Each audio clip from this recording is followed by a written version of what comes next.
reglamentos llamados autónomos, los reglamentos ejecutivos, los reglamentos o decretos de necesidad y urgencia y los reglamentos delegados. Con respecto a los reglamentos autónomos, yo le digo en dos palabras porque está en la clase que está subida en el aula virtual, hay una discusión doctrina autónomos en nuestro sistema constitucional. ¿Qué son los reglamentos autónomos? Los reglamentos autónomos suponen que el Poder Ejecutivo está dotado de una atribución exclusiva y excluyente para regular determinadas materias en sus aspectos esenciales. Exclusiva y excluyente quiere decir con exclusión del órgano legislativo.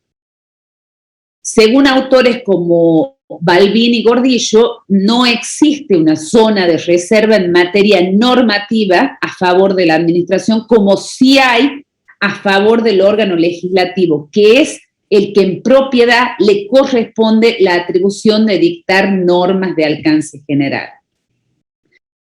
Otros autores, como Casañe, dicen que si hay una zona de reserva y que el argumento está en el 100 inciso 1 y 100 inciso 2, cuando tienen a cargo y son responsables el Poder Ejecutivo y el jefe de gabinete de la Administración General del país. Al respecto, Balbín y Gordillo dicen que eso es función administrativa, es ejecución material, no es la reserva en materia normativa. Entonces, para los últimos autores nombrados, no existen propiamente los reglamentos autónomos en el sistema constitucional argentino. Luego tenemos los reglamentos de ejecución o reglamentos ejecutivos. Estos reglamentos son los que ya estaban previstos en la Constitución histórica, es decir, en la Constitución de 1853. Estaban previstos en ese momento en el artículo 86, inciso 2, hoy 99, inciso 2, que establece que el Poder Ejecutivo emite las instrucciones y reglamentos, creo que dice la norma, que sean necesarios para poner en ejecución las leyes del Congreso, cuidando de no alterar su espíritu con excepciones reglamentarias. ¿Qué es este decreto? ¿Qué son los reglamentos de ejecución? Los reglamentos de ejecución lo que hacen es regular aspectos menores, periféricos, de la materia que ha sido objeto de regulación por la ley formal para facilitar su aplicación. ¿Cuáles son las leyes que pueden contar con un reglamento de ejecución? Las leyes de justamente que va a ser aplicada por la administración pública. Por ejemplo, la ley de obra pública, la ley de empleo público, que quien va a aplicarla es el funcionario público. Entonces, el reglamento lo que hace es aportarle detalles para facilitar su aplicación en el caso concreto. Es importante que sepan que los reglamentos de ejecución son residuales, o sea, si bien hay una atribución constitucional en cabeza del Poder Ejecutivo para emitir estos reglamentos, está supeditado a que no lo haya regulado ya el legislador a tales detalles, a tales aspectos. O sea, el legislador tiene una potestad ilimitada en este sentido. Puede regular lo que es la esencia de la materia sujeta a regulación y también ese aspecto periférico, esos detalles, esos pormenores, en cuyo caso al Ejecutivo no le queda que regular. Mientras que si solamente el legislador regula lo esencial de la cuestión, entonces sí al Ejecutivo le cabe ejercer esa potestad que le asigna el actual 99, inciso 2 de la Constitución. Vamos a ver ahora lo que se llaman los reglamentos legislativos. Así lo llama Balbín. ¿Por qué? Porque en el reparto normal de la Constitución se trata de una actividad que le compete al legislador y no al órgano ejecutivo. Estos reglamentos legislativos son los decretos de necesidad y urgencia y los reglamentos delegados. Los decretos de necesidad y urgencia, ustedes se deben haber cansado de escucharlos durante esta época de pandemia porque se han dictado múltiples decretos de necesidad y urgencia. ¿Qué son? Son las normas que dicta o los actos de alcance general que dicta el Poder Ejecutivo sobre materia que es propia del legislador. Cuando se presenta una circunstancia de emergencia, de urgencia, que exige dictar esa norma que no dicta el legislador. Es excepcional y provisorio. Excepcional porque tienen que concurrir circunstancias excepcionales, dice la Constitución, que haga imposible seguir los trámites previstos por la Constitución para la sanción de las leyes. Y provisorio, ¿por qué? Porque también la Constitución del 94 prevé que tiene que estar sujeto a inmediato control del Congreso. Ahora, estos decretos de necesidad y urgencia, les digo en dos palabras, ya eran una práctica de los distintos gobiernos, aún antes de la reforma constitucional del 94, o sea, aún cuando no estaban previstos en la Constitución. Fue la Corte que en el año 1990, el precedente que es muy conocido, que lo deben haber visto en algún momento, Peralta, Luis Arsenio Peralta, en ese precedente la Corte convalida la constitucionalidad de estos decretos o reglamentos de necesidad y urgencia, aun cuando no estaban previstos en la Constitución. Para ello establece un estándar de constitucionalidad a la Corte, en términos de un requisito previo que concurran esa situación de grave riesgo social, dice la Corte, que ponga en peligro la existencia misma del Estado. Después, recaudos concomitantes en términos de razonabilidad de las medidas adoptadas, que decía proporcionalidad del medio a fin, razonabilidad en términos de duración de esa emergencia, de esa regulación excepcional, y posterior el control por el Congreso. Luego, como les he dicho, la reforma del 1994, con el propósito de evitar el desborde del dictado de decreto de necesidad y urgencia, lo prevé expresamente con carácter excepcional, en el artículo 99, inciso 3. Después de esta incorporación al texto constitucional, la jurisprudencia de la Corte ha sido bastante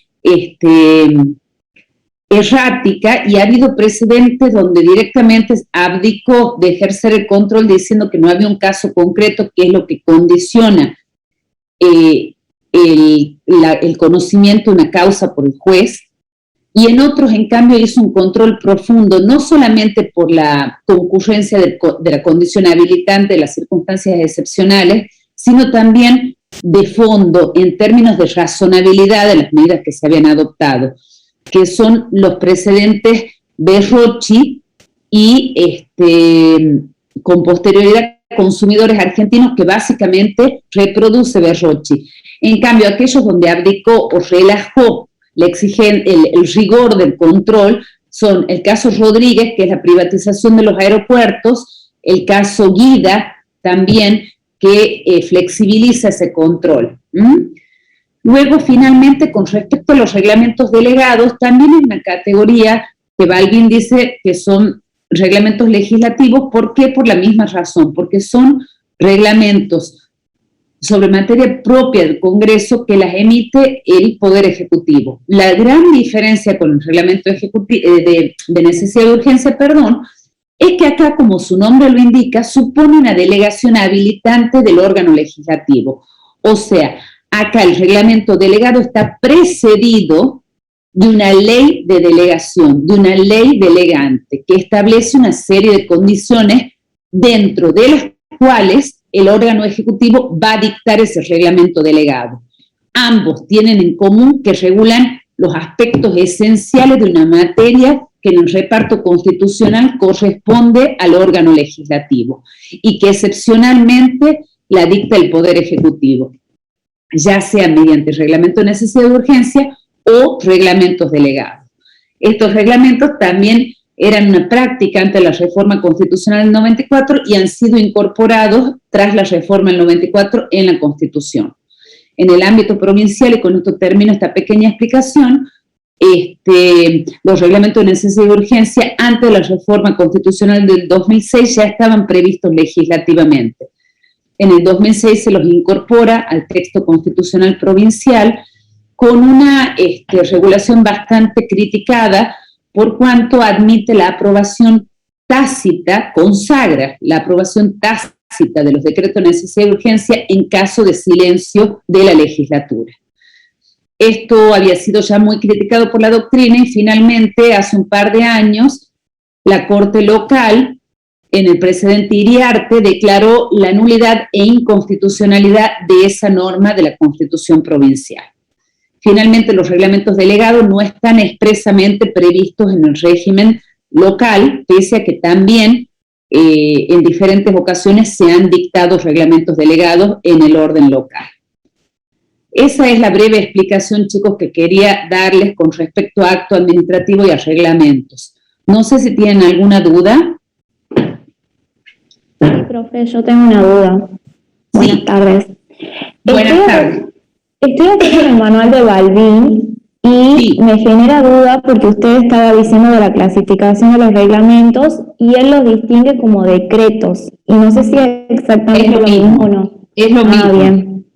La cuestión, usted más allá, pues por ahí un decreto puede ser un acto individual. Puede ser un acto administrativo. Puede ser un acto administrativo. Más allá de la forma que se use, que a veces es muy promiscua, tiene que ver el contenido, es decir, el objeto de ese instrumento legal. Conforme sea el objeto de ese instrumento legal, van a poder distinguir a qué categoría jurídica, derecho administrativo, pertenece. Lo que sí quería resaltar, que dice la doctora, que es importante, tengan en cuenta que, porque es pregunta, porque sí es diferente, es decir, el fallo Iriarte, la Corte Suprema de Justicia de la provincia, respecto de la declaración de inconstitucionalidad del tratamiento que le da la norma local, la constitución local, a los reglamentos en cuanto a la convalidación. Por el legislativo. Exactamente. Es decir, acuérdense que se declaró inconstitucional que el no pronunciamiento implica aprobación, que el silencio implica aprobación en el ámbito local. Eso es muy importante que lo tengan presente, ¿está? Porque eso cambia sustancialmente. ¿Ah? Entonces la aprobación ficta no está vigente actualmente en la Constitución provincial del 2006, ¿está?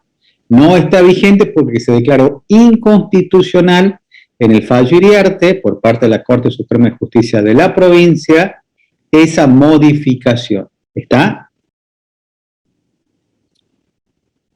¿Está claro eso? Eso está claro. Eso está como Sí, profe. O sea, entonces que no procedimiento, el silencio sería la declaración de inconstitucionalidad. Inconstitucionalidad. Sí, o con validación por la legislación, ¿cierto? Es por la legislatura. Por la legislatura. Por la legislatura. No, que decía que el tema que dice no convalidación por el silencio, el punto que estamos, que hemos hecho referencia recién. Efectivamente. Eso está como muy bien explicado y detallado en la clase que está subida, en la clase teórica.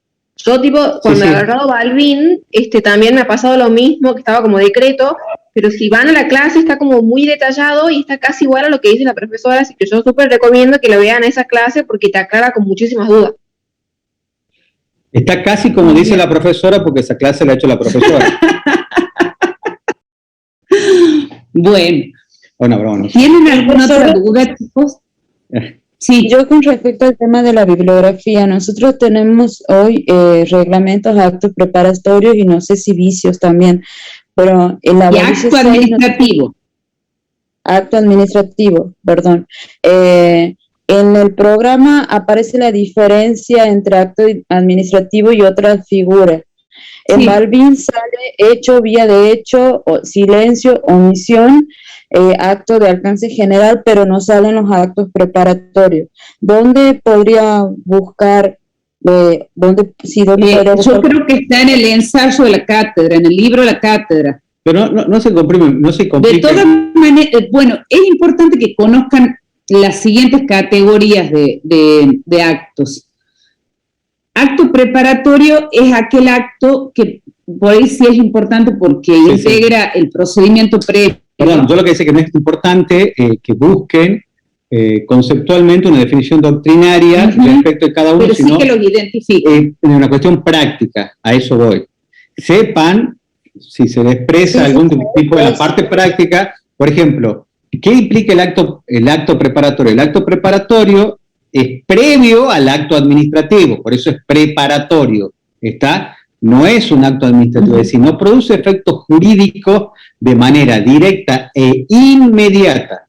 Es un acto que va dirigido a la administración, no al particular. Es un aconsejamiento, por lo general, un dictamen, etcétera, que le dice a la administración. Esto que dice si se aplica solo al caso concreto, no, porque es un amparo colectivo, chicos. Iriarte, un amparo que tiene proyección para todos, y la legitimación activa se la reconoce en carácter de ciudadano. Así que la proyección de Iriarte es para todos. Esas son las particularidades que tiene el amparo colectivo. ¿Puedo repetir lo que dijo recién? ¿Tiene proyección para todos porque fue un amparo colectivo, sería? Así es, así es. Lo mismo estamos hablando de la inconstitucionalidad de una cláusula constitucional. ¿Está? O sea, declaró la inconstitucionalidad de una cláusula constitucional.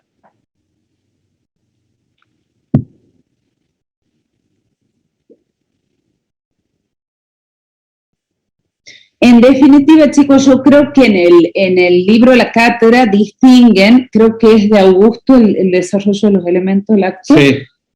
de acto administrativo, distingue las otras categorías de actos. Acto preparatorio, el típico acto preparatorio es el dictamen jurídico, chicos, que prepara la voluntad del órgano que va a decidir. Eso es un acto preparatorio. Acto de mero trámite, quien ha visto un expediente administrativo o judicial, es un acto que agrega una documentación o que dispone un pase que no tiene ninguna repercusión jurídica inmediata, digamos. Ese es el acto de mero trámite. Y el acto interlocutorio es el acto que no decide el fondo, pero que tiene relevancia jurídica. Por ejemplo, que se declare una incompetencia, que se disponga un archivo de las actuaciones, Un dictamen. que se disponga una caducidad. Claro. O sea, no resuelve el fondo, pero impide la continuidad del trámite. ¿Está?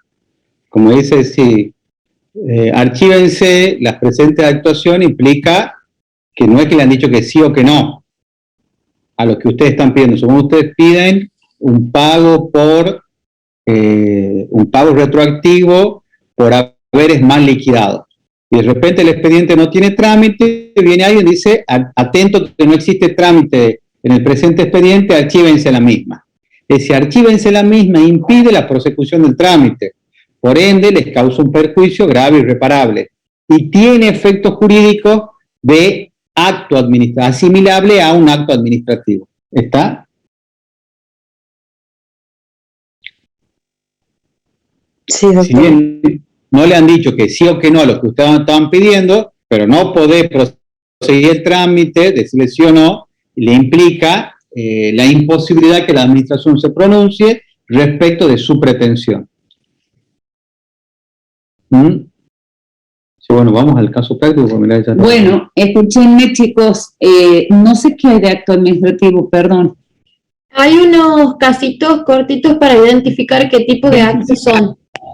Bueno, veamos juntos entonces. Bueno. Vamos a ver acto administrativo. ¿Acto? ¿El de acto les comparto? Reglamento. Bueno. O no somos reglamento. Pero... Nos veamos los dos. Sí llegamos. Bueno. Yo el reglamento por lo menos quiero hacer que identifique. Bueno, hagamos lo siguiente. Hagan el caso de acto y el caso de reglamento lo hacemos juntos. ¿Les parece? Buenísimo. Pero doctor, después del tema de acto, cuando hacemos el análisis, sí. Ahora vamos a hacer el caso de acto administrativo. ¿Está? Le damos un tiempito para que lo vean. ¿20 minutos? No, 10. 10 minutos. 10 minutos, lo vemos y después hacemos acto administrativo, el reglamento, que eso lo podemos hacer juntos. Lo vemos y lo hacemos juntos. Ok. Ahí les paso también por el chat los casos para los que no lo hayan bajado de la página. Dale. Ya los comparto.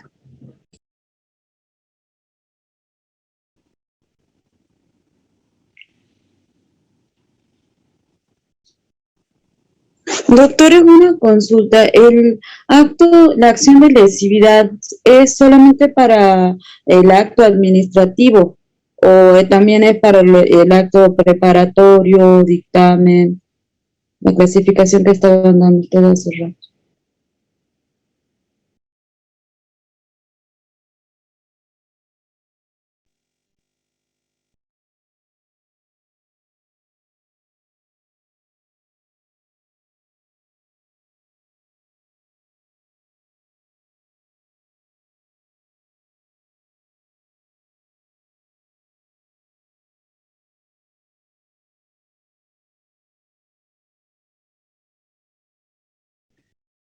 Sí, escúcheme, la cuestión de acción de lesividad es una cuestión que va a ir en proceso administrativo, porque es una acción judicial de declaración de nulidad de un acto nulo que tiene estabilidad a nivel nacional. Para que podamos entender eso, hay una serie de conceptos previos que tienen que manejar, así que no lo tomen para ahora, porque si se lo explicamos se van a confundir. Ya lo veremos más adelante. No tomen la acción de lesividad porque no tiene sentido que la veamos ahora. ¿Está? Bueno.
Profesores, ¿les puedo hacer otra pregunta?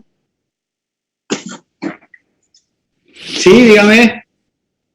Con respecto al tema de la discrecionalidad en el acto reglado, perdón, así no iba la pregunta. Uno de los elementos esenciales del acto administrativo es la motivación, y en Balbín salía que esta motivación puede confundirse con el objeto y la causa en el acto reglado y es difícil verla. O por lo menos notarla, se puede confundir. ¿Me podrían dar un ejemplo de una motivación en un acto reglado? Obviamente, la porque Balbín da una. Pero, ¿cómo? a ver, no entiendo por qué se puede confundir. La verdad que no recuerdo bien esa parte. Pero ejemplo, usted sabe qué es la motivación. Es la fundamentación del acto administrativo. No es la fundamentación, es la explicitación, exteriorización de otros elementos que dan cuenta de cómo se elaboró ese acto, de la voluntad del órgano.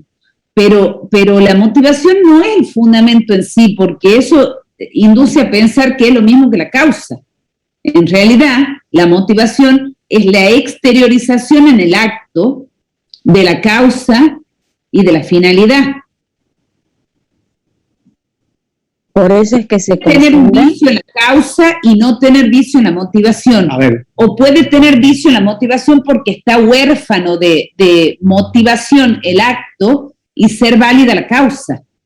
Para que más o menos lo entiendan en un reglamento. Supongamos un reglamento que restringe el horario de atención del personal, digamos, del personal de mesa de entradas de la administración de ANSES, que restringe la atención atento la existencia de la existencia de la pandemia de COVID-19 y la existencia normativa que ha declarado la emergencia en ese sentido y faculta a las administraciones a que adhieran y regulen. ¿Qué implica la motivación? ¿La causa cuál es? La existencia de la pandemia, el antecedente de hecho. El antecedente de derecho sería la existencia de esos reglamentos que han declarado y han facultado. ¿Está? La motivación es la expresión en ese reglamento de esos dos motivos. Que usted diga, atento a la existencia de... atento al antecedente de hecho y derecho, ¿no es cierto?, las circunstancias, más la cuestión de la finalidad, el por qué dicta eso, atento a la existencia de estos elementos, de esto, y la necesidad de protección de tanto los agentes públicos como la no, ¿cómo se llama? La gente, como de aquellos ciudadanos que concurran, bla, bla, la obligación de restringir la atención a 5 personas diarias con previo turno establecido. ¿Está? Ahora, esa medida tiene que ser, también se ve la finalidad, razonable. 5 personas.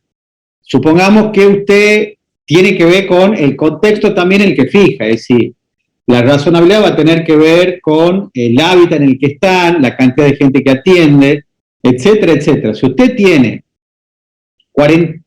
un plantel de 3.000 empleados, una superficie enorme, etcétera, bueno, 5 personas, por ahí sería irrazonable, o a la inversa. Entonces, ahí también tiene que ver con la finalidad, y está prevista la finalidad y la razonabilidad de la medida adoptada en relación con los antecedentes de hecho y de derecho, y tiene que ver con todo eso. Y usted ahí fundamenta, esa es la motivación. ¿Está? Sí, doctor, gracias. Doctora, No, también gracias. Pero siempre tengan en cuenta eso, es la expresión, la exteriorización.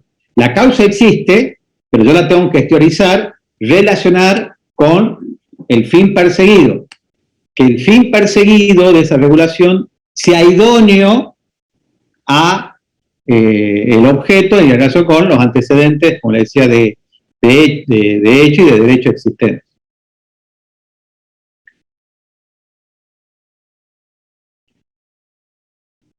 Bueno, vamos entonces al trabajo práctico número 1. Vamos al trabajo práctico número 1.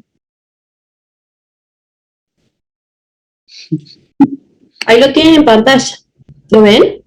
Perfecto. Bien.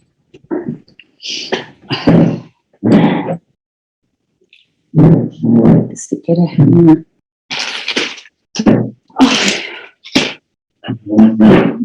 Vamos al caso práctico entonces número 1. Acá es. El titular de la Defensoría del Pueblo de Tucumán suscribe con la empresa Lintuc, dedicada a la actividad de higiene y fumigación, un instrumento por el cual dicha firma asume el compromiso de encargarse de la limpieza de las oficinas y locales del organismo durante un término de 1 año, estableciéndose como contraprestación el pago de un canon reajustable. ¿Las consignas están arriba? Debes identificar Acá el tipo está. de acto. Analiza cada una de estas actuaciones administrativas y responde en qué categoría ubicaría cada una de ellas. Acto administrativo, acto interno, resolución, acto preparatorio, dictamen, etc. El titular de Defensor del Pueblo suscribe con la empresa Lintuc dedicada a la actividad de higiene y fumigación, con la asume el compromiso de encargarse de la limpieza de la oficina y locales del organismo durante un término de un año, estableciéndose como contraprestación el pago de un canon reajustable trimestralmente. ¿Esto qué es? ¿Qué tipo de...? ¿Acto interno de la administración?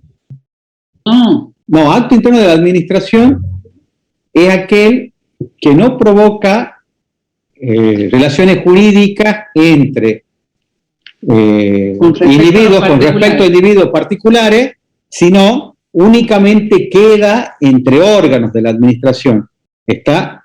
Y en forma mediata puede llegar a afectar derechos particulares, pero no en forma directa e inmediata.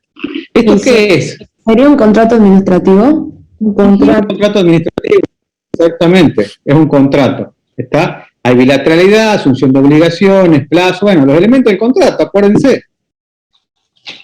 Le da derecho al INTUC a percibir el canon, la obligación de la contraprestación, etcétera, etcétera.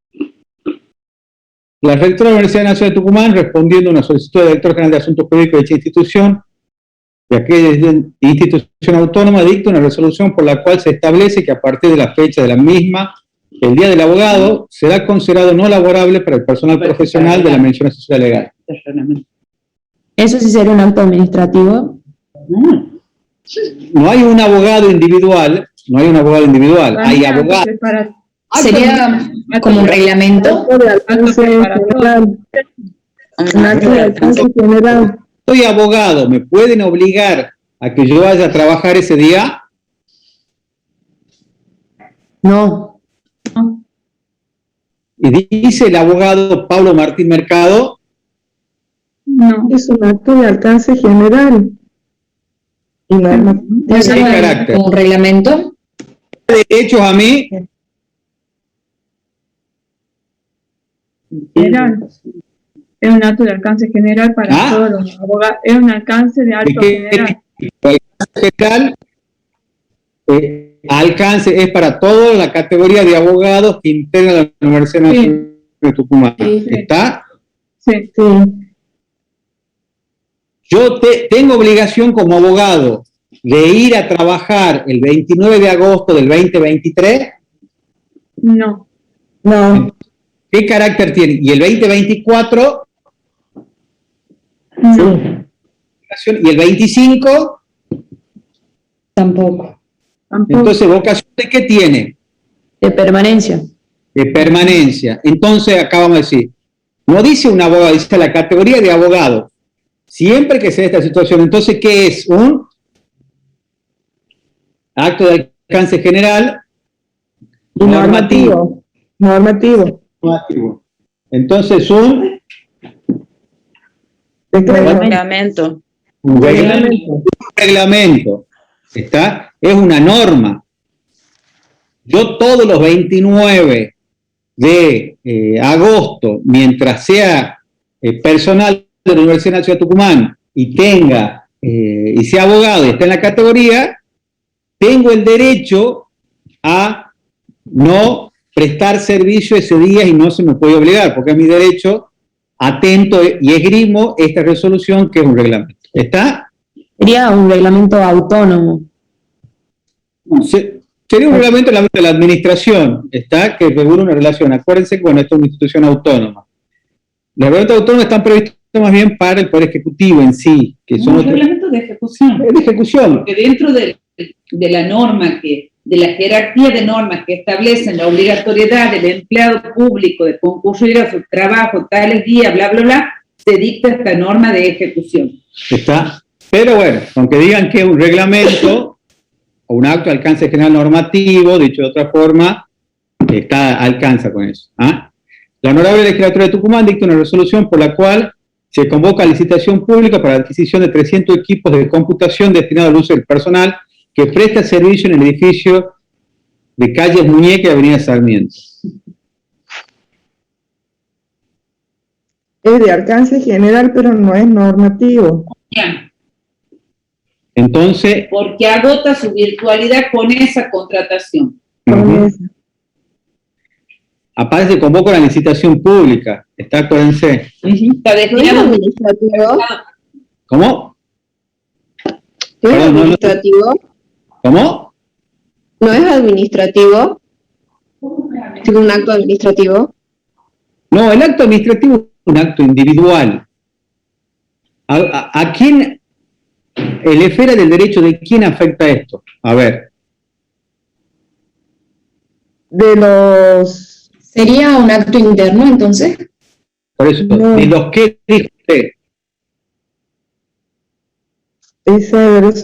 Del personal que presta servicio en el no hay edificio de la totalidad. cárcel Molleja. Del uso del personal. Claro, a Hace ver. un acto interno. No, es destinado para el uso, pero no, lo importante es el efecto jurídico de la convocatoria de la licitación pública. Ese es el efecto jurídico, digamos, ¿está? Una resolución que convoca a una licitación pública es una convocatoria a sujetos indeterminados para que se lleve adelante ese procedimiento. ¿Está? Bien. Sí. Por eso el acto administrativo es individual, va dirigido a la esfera de una persona individualizada, Juan Pérez, José López, etc. Pero a la esfera del derecho de esa persona, ahí impacta. Eso es el acto administrativo. Cuando es genérico, cuando hay una categoría que no se puede individualizar, está cuando dice los abogados de la Universidad Nacional de Tucumán, no dice para un abogado, dice para todos aquellos que integran esa categoría, no está individualizada. Acá es exactamente lo mismo, convoca a una licitación pública, que es un acto de alcance general, digamos, interno en el ámbito de la administración, pero que inmediatamente se va a proyectar a la esfera de los derechos de los individuos. ¿Está? Profesor, una pregunta, pero creo que es más que nada por la terminología. Cuando se utiliza la palabra individualizar, es para individualizar el sujeto, nada más, ¿no? Porque claro, Balbín dice, el acto es particular, se individualiza a los sujetos destinatarios, aun cuando se trate de un conjunto de individuos. Supongamos, exactamente. La cuestión es la siguiente. El acta, digamos, el acta de examen, usted están detalladas todas las personas, ¿está? Que integran, Juan Pérez, bla, bla. 20 alumnos, pero esos 20 alumnos están individualizados. Es un solo instrumento jurídico, pero es un acto individual para cada uno. ¿Entienden? Todo lo que rinden derecho administrativo, cuando salga el parcial, el acta, va a afectar en la esfera jurídica del derecho de cada uno de ustedes, a la aprobación o no de la materia. Van a haber 100 personas, pero va a afectar en forma directa, individualizada y particularizada, porque Juan Pérez va a tener 4, qué sé yo, Luis López 8, no sé si hay alguno, no significa que José Díaz 5, Lorena Paz 8, etc. Hay un conjunto, ¿está? Pero se los puede individualizar. Supongamos, yo digo, supongamos que saca un decreto el gobernador. El gobernador dice, el gobernador de la provincia, no se puede, resuelve promover de categoría a los siguientes agentes. José Ignacio López de la categoría 18 a la categoría 24. Juan Pedro Ruiz de la categoría 18 a la categoría 21. Josefina Páez de la categoría 15. Ahí hay un conjunto de empleados. Ahora, eso es un reglamento.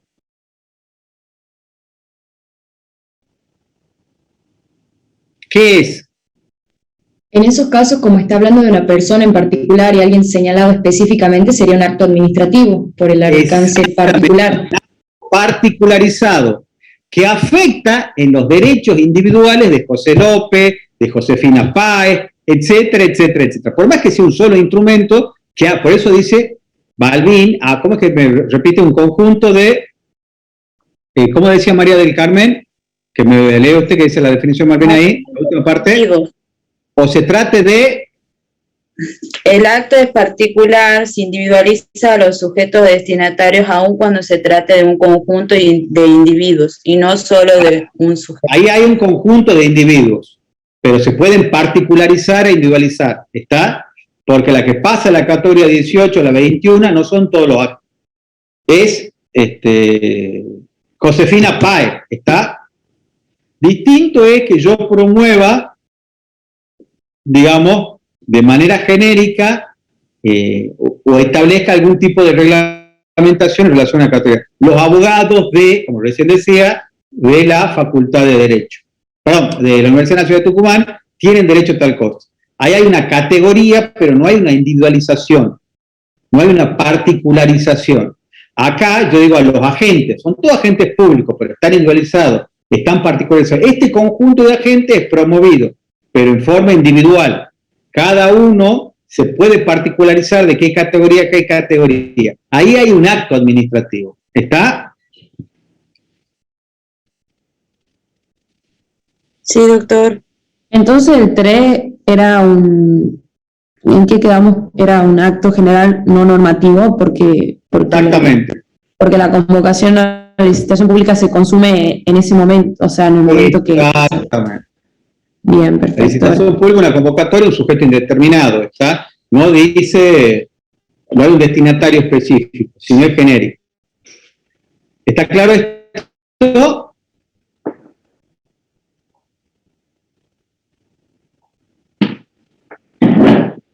Bueno, vamos al 4. La Dirección de Dictámenes de Fiscalía Municipal, al requerimiento del Secretario General de la Municipalidad de Yerbabuena, emite un aconsejamiento sobre una solicitud presentada por un grupo de vecinos en relación con la situación de un inmueble que se encuentra abandonado y en deficiente estado de salubridad.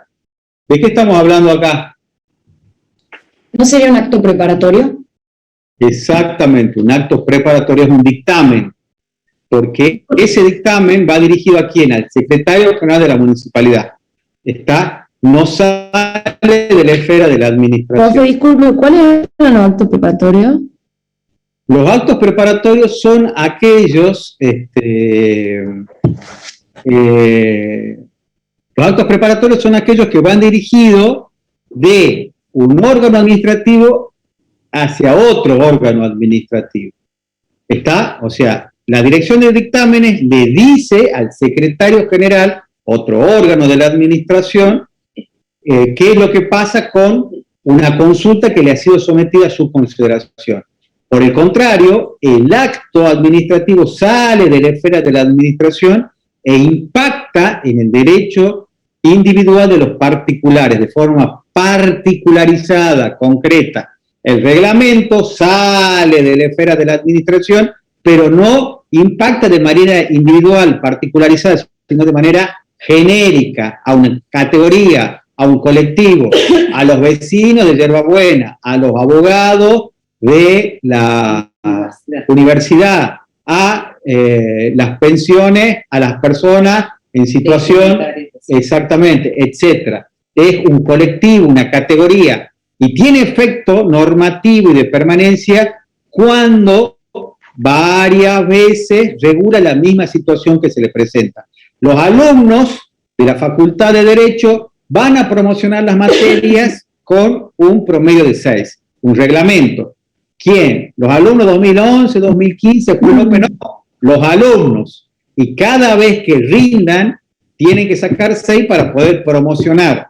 Tienen que tener un promedio de 6 para que puedan promocionar. Cada vez que se presente esa situación, está alcanzada esa regulación por el reglamento. ¿Está? Claro, pero, profe, disculpa, no me termine de cerrar, porque, digamos, la Dirección de Dictámenes de la Fiscalía Municipal le requiere... el Secretario General le requiere a la Dirección de Dictámenes. Claro, listo, perdón, leí mal. ¿Y sería lo mismo que un dictamen, entonces? No es lo mismo, es un dictamen. Ah, bien, perfecto. Emite un dictamen, o sea, el municipio... Aconsejamiento es un dictamen. Es un dictamen, ¿está? El dictamen es un consejo que la administración puede seguirlo o no. ¿Está? Por eso los dictámenes no son impugnables, los actos preparatorios no son impugnables, porque son aconsejamiento. La administración pueden ser vinculantes o pueden ser requeridos obligatoriamente, pero la administración no está obligado a su seguimiento, aun cuando sean obligatorias pedirlo. Sí. Si es vinculante, sí, obviamente. Dice, el Ministerio de la Producción dicta una resolución por la que se rechaza la solicitud efectuada por un agente de dicha repartición, por la que se peticionaba el pago de diferencias de haberes por el desempeño de un cargo de mayor jerarquía. Lo fundamento es que tal desempeño no había sido previamente autorizado por la autoridad competente. ¿Acá de qué estamos hablando? Un acto administrativo. Un acto administrativo. Porque hay un agente con nombre y apellido que solicita el pago. Y el decirle no se le dice no a esa persona con nombre, apellido, DNI, etc. Acá le afecta sus derechos individuales, su derecho a la propiedad, etc. ¿Está? Sí. Dice, a solicitud de las autoridades de la Secretaría de Planeamiento de la provincia, la Dirección de Salud, dependiente de la misma, efectúa una junta médica a fin de determinar el estado psicofísico de un agente, con mira decir sobre el periodo de licencia por el tratamiento. El informe se eleva a un funcionario solicitante a fin que se adopte una decisión y se notifique al interesado.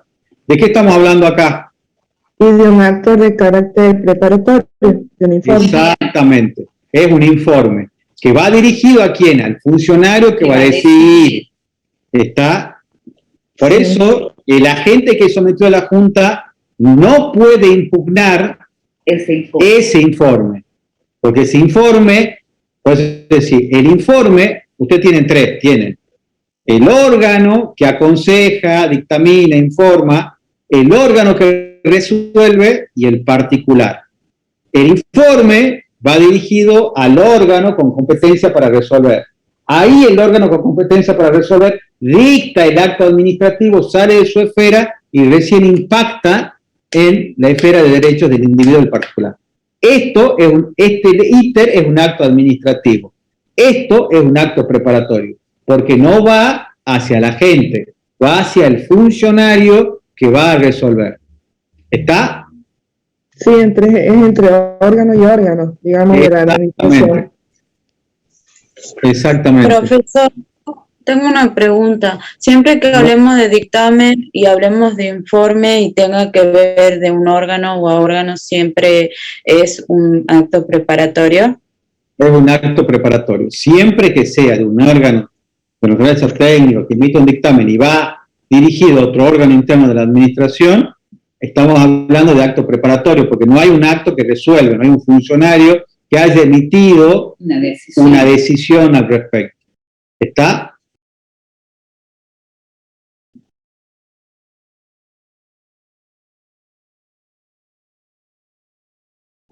El 5 es acto preparatorio. Un acto preparatorio.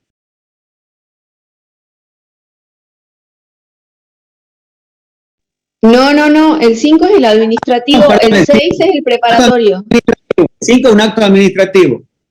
El 6 es el preparatorio. Sí. El 5 es un acto administrativo. Doctor, una pregunta. En el ejemplo número 5, del ministro de Producción, ¿no sería un acto equivalente a definitivo? Porque justamente pasa que se dictó el proceso y pone fin al proceso porque archiva las actuaciones. Porque él resuelve la cuestión. ¿Qué es lo que pide la persona? La persona pide el pago de diferencias salariales por cargo de mayor jerarquía. Y el funcionario con competencia para resolver dice que no, porque no le correspondía, porque formalmente no fue su cargo desempeñado con lo que la normativa exigía. ¿Está? Ah, listo. Ahora sí. Gracias. Pero resuelve el fondo. Si hubiese dicho, archívese la petición, no decide si sí o si no, pero no continúa la prosecución del trámite, ahí sería un acto equivalente definitivo. ¿Está? Bueno, esas serían los 6 casitos. ¿Ah? Bueno, vamos a pasar ahora a ¿cómo se llama? Al caso reglamento. Al caso reglamento. Ahí se lo he pasado también por el chat y ahora lo comparto. Yo me tengo que retirar, nos vemos después por una cuestión particular. Continúen con la doctora que es... Basta, chao. puntual de la clase. Esperen un segundito, lo voy a despedir al doctor. Ya vengo. Me voy a despedir, no de la cátedra.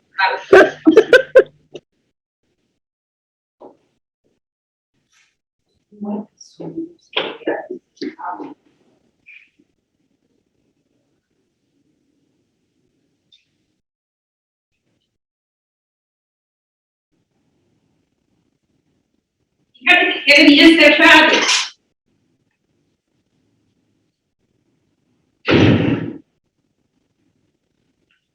Perdón, chicos.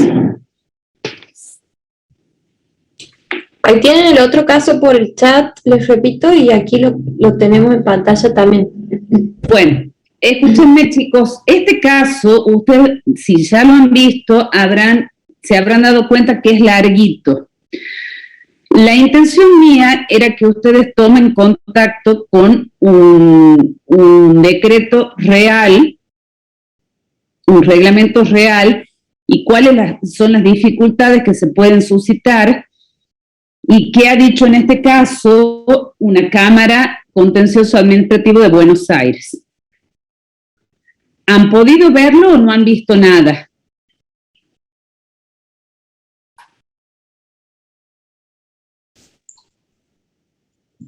Profe, yo leí el decreto y un poco del planteamiento del caso de Telecom que solicitaba una cautelar pidiendo que se declare no sé si era la inconstitucionalidad o que se deje sin efecto, en realidad, Quería cautelar que se suspenda la ejecutoriedad, eso es lo que resuelve en esta ocasión el tribunal. Claro, y muy bien. En primer lugar, ¿qué tipo de reglamento es el decreto 620/2020? Un DNU. Es un DNU. Muy bien, es un decreto de necesidad y urgencia. Okay. ¿Cuáles son los antecedentes? Cuéntenme así como un cuento para que veamos los antecedentes de hecho y de derecho que están explicitados en el considerando el reglamento. O sea, ahí, chicos, está la motivación. Antecedentes de hecho y de derecho, ustedes saben qué es la causa. ¿Qué es lo que invoca el presidente para dictar este reglamento?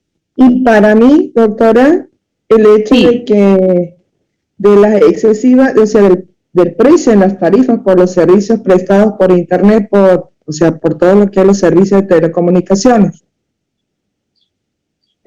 ¿Pero vinculado a qué? Vinculado al hecho de que el derecho al acceso al Internet es un derecho, considerado un derecho humano. Creo que ese es el antecedente de derecho que se plantea en el decreto. Eso, chicos, porque en principio al Estado, las actividades están libradas a las leyes del mercado. O sea, tal o cual precio de tal o cual prestación va a tener que ver con el juego del libre mercado. Pero ¿qué particularidad tiene acá? Que esto lo vamos a ver después cuando veamos servicios públicos, que hay ciertas actividades que devienen esenciales para la comunidad. Entonces, ahí lo que hace el Poder Ejecutivo es fundamentar cómo esos servicios han devenido esenciales y que ha dado cuenta de eso también la pandemia, visto que lo vinculan con el derecho a la educación en un contexto de emergencia sanitaria. Sí. Eso yo les he pedido que expliciten para vincularlo después con servicio público. Luego, ¿cómo están regulados estos reglamentos en el orden nacional y en el orden local? El DNU en el artículo 99, inciso 3, aparecen sus requisitos, sus sustanciales y formales también. Ay, disculpe si se escucha el perro de fondo. Acuérdense que parte de la prohibición, ¿no? Tanto en el reglamento de necesidad y urgencia como de reglamentos delegados, la Constitución parte de la prohibición en cabeza del Poder Ejecutivo de emitir disposiciones de carácter legal. Solamente en circunstancias excepcionales. Sí. Y Y en Tucumán sería que tornen imposible seguir los trámites para la sanción para la sanción de las leyes. Ahí la doctrina, chicos, ha extremado los recaudos en cuanto a la concurrencia de este presupuesto. ¿Y qué han dicho? Que no solamente tiene que haber una circunstancia excepcional de emergencia, de urgencia, sino que además tiene que haber una imposibilidad de seguir el trámite del Congreso, porque si hay una urgencia, pero el Congreso puede sesionar y adoptar la decisión, dictar la norma que estime conveniente, entonces no tiene por qué el órgano ejecutivo dictarla. De hecho, han pasado muchas situaciones donde el Congreso dictó la norma de emergencia, la ley de emergencia, y delegó en el Ejecutivo la regulación de ciertas cuestiones, lo que da cuenta que podía en ese momento el Congreso asumir y regular la materia objeto de emergencia.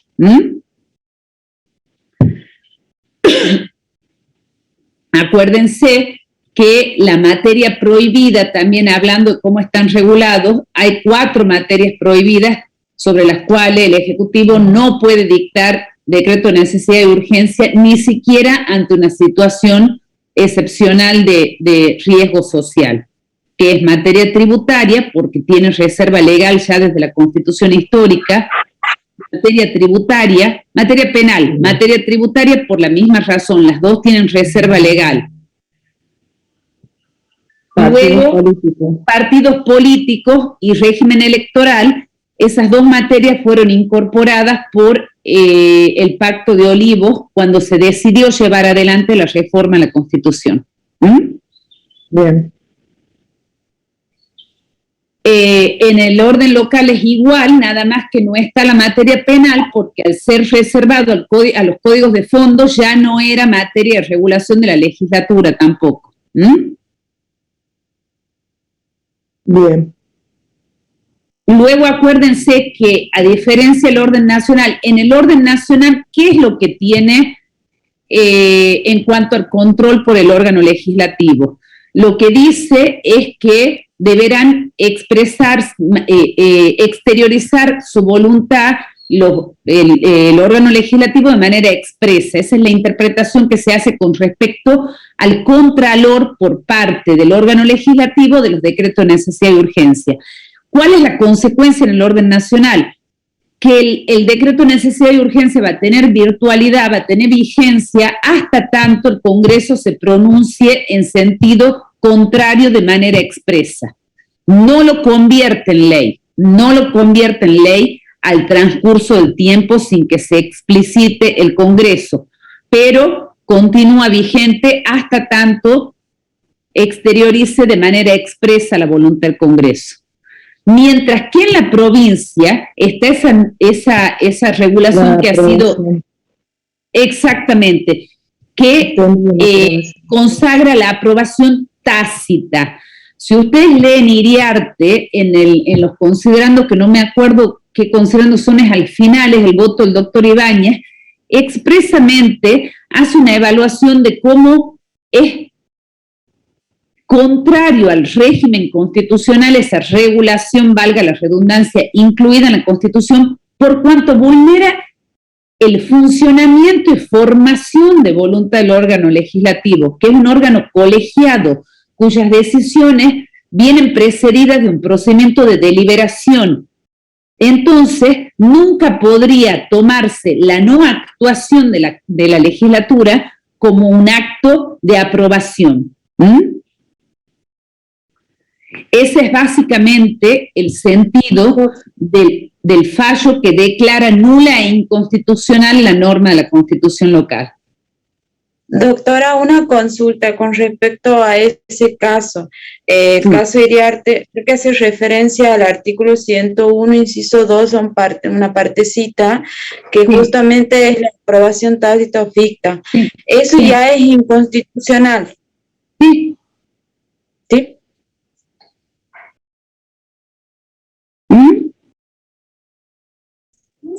Doctora, Sí, otra pregunta, ¿el tratamiento es igual en el régimen nacional y acá en la provincia? no, eso es lo que les acabo de decir. En el régimen nacional, de la lectura de la Constitución Nacional, se infiere que exige un tratamiento expreso, el control de los decretos de necesidad y urgencia por el Congreso. Mientras no se dé ese tratamiento expreso, el decreto sigue vigente, pero no alcanza el rango de ley, como está previsto en la norma declarada inconstitucional de la Constitución de la provincia. Bien, gracias.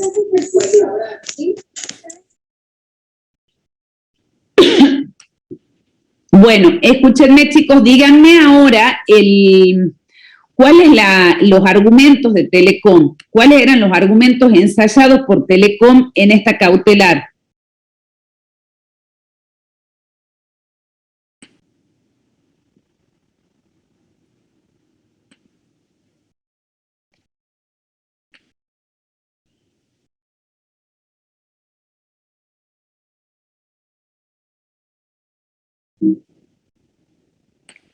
¿No lo han leído?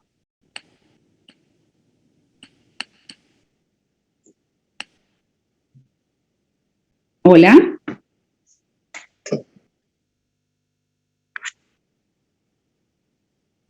Doctora, Sí, yo lo he buscado y no he encontrado esa parte.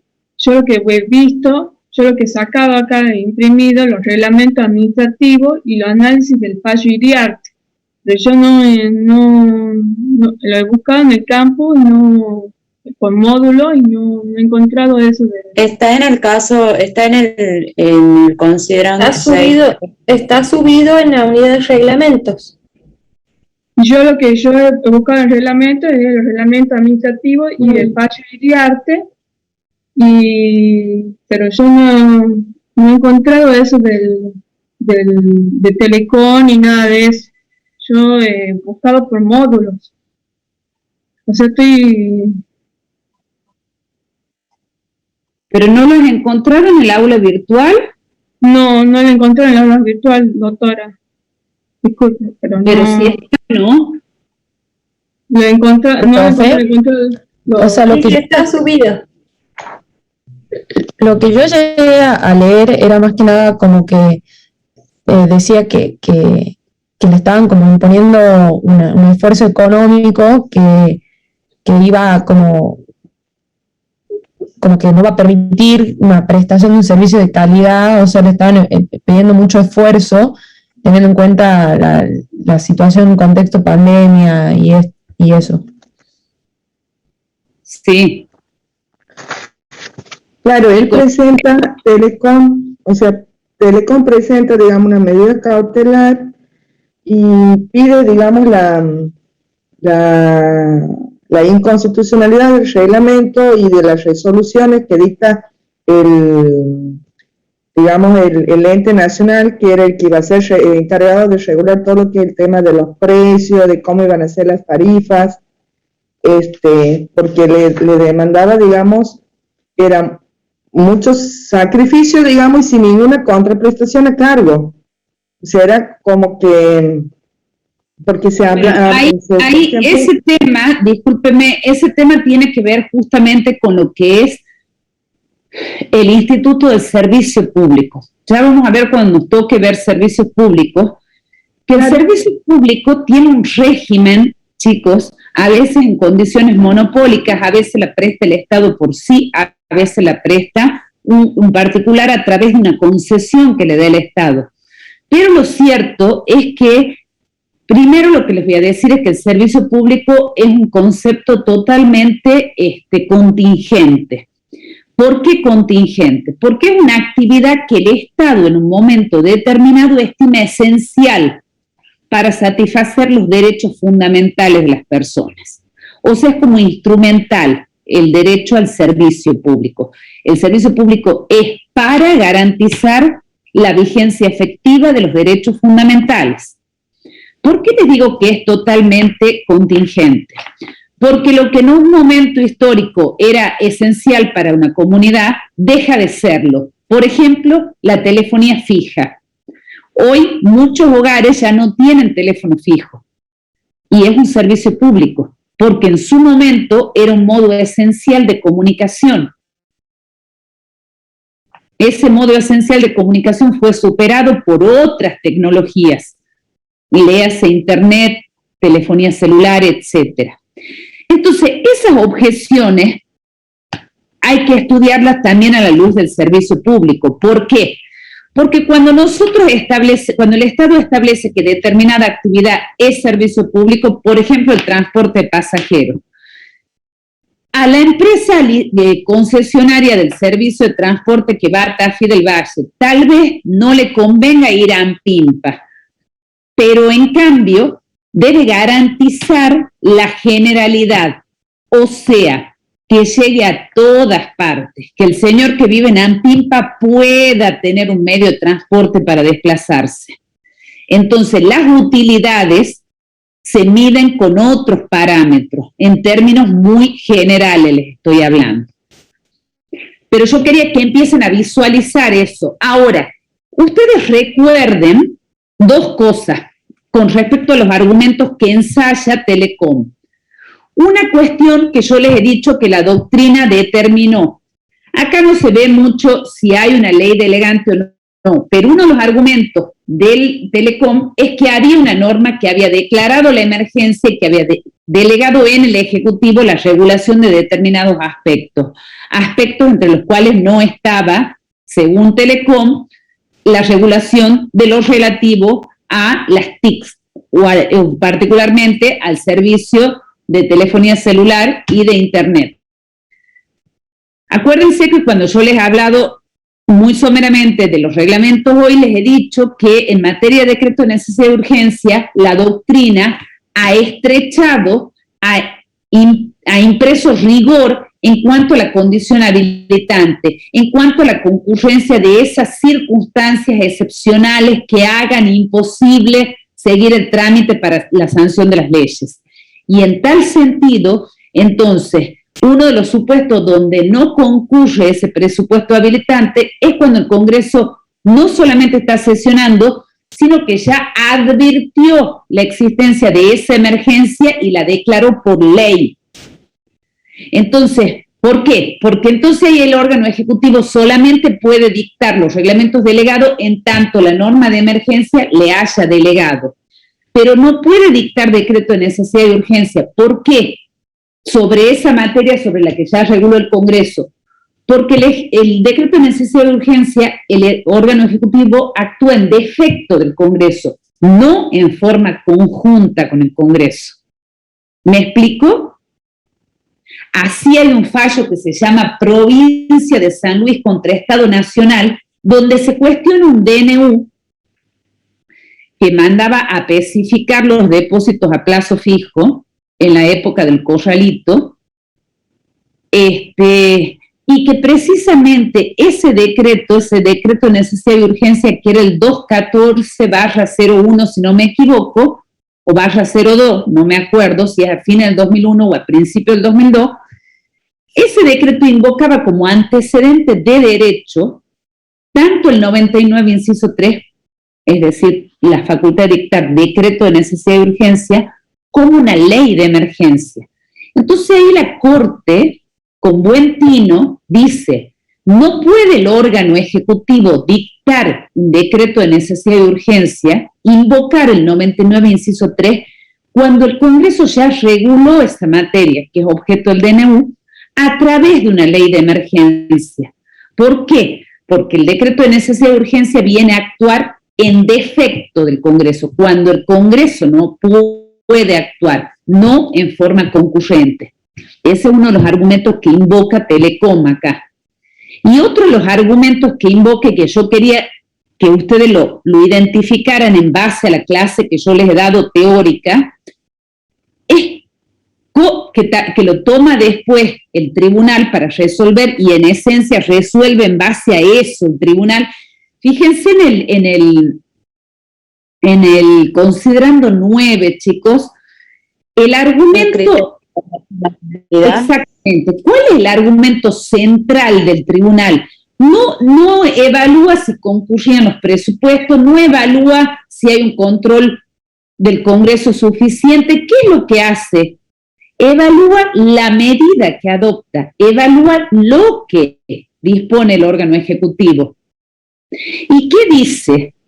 Que introduce reformas permanentes a un régimen jurídico y que en ese sentido se extralimita de la razón de ser y del régimen del decreto de necesidad y urgencia.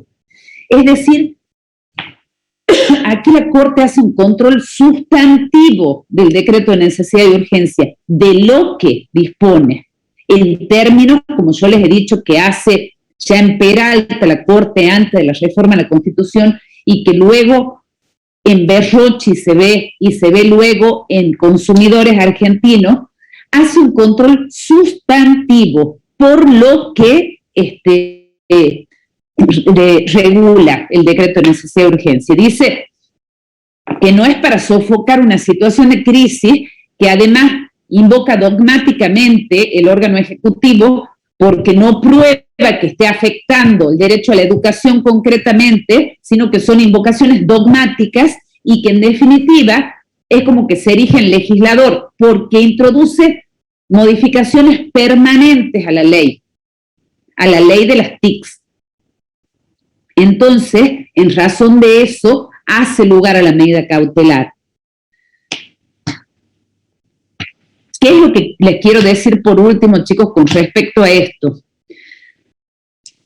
Ustedes van a ver cuando vean servicios públicos que realmente es muy probable, y yo lo creo así, que la Internet y la telefonía celular deben tomar la jerarquía de servicio público en términos de medios para garantizar los derechos fundamentales, servicio público en términos de que la persona de todos los lugares, en cualquier rincón de la Argentina, tenga acceso a esos servicios.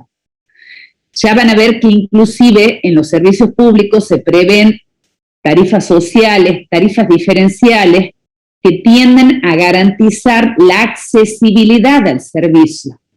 Ustedes fíjense que verdaderamente la educación durante 1 año y medio prácticamente su acceso fue posible a través de Internet y de la telefonía celular. Y quien no tenía Internet y no tenía telefonía celular quedaba marginado del sistema educativo.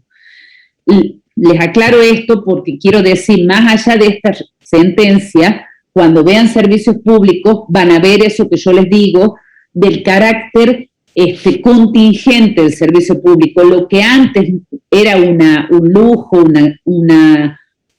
un servicio excepcional como era la telefonía celular en los primeros años, hoy se ha convertido en una herramienta que permite el acceso a derechos como la educación, al trabajo, etcétera. Entonces realmente merece un replanteo en términos de convertirse en servicio público, pero ya van a ver que en las condiciones normales de funcionamiento de los poderes supremos del Estado, a quien le cabe declarar servicio público determinada actividad es al órgano legislativo mediante una ley.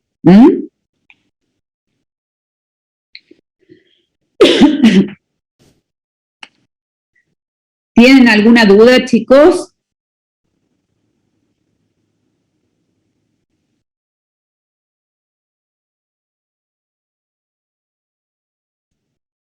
No hay pregunta en el chat tampoco. A ver, ahí.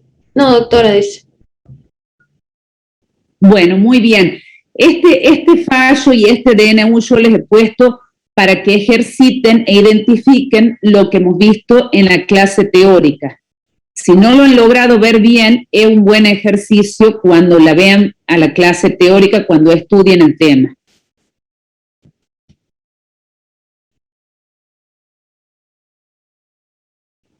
¿Listo, chicos? Perfecto, doctor. Sí, profe. Muy bien. Bueno, nos vemos entonces el jueves que viene, ¿ah? Bueno, profe. Muchas gracias. Muy bien, chicos, que anden bien. Buen fin de semana. Igualmente, profe. Muchas gracias. Chao, Vir. Hasta luego, doctor. Hasta la semana que viene.